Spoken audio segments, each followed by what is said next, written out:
Книга Коран – самое священное. Ла илляха илляллах Мухаммадан Расулуллах.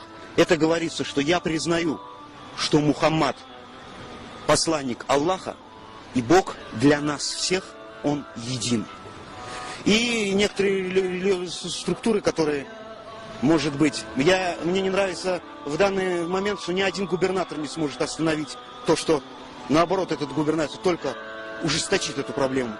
Натиск, притеснение ислама. Кто имеет право оскорблять ислам?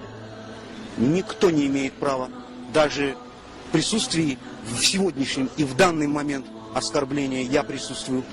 Оскорбление, братья мои, заключается в том, что книга Коран не несет терроризм.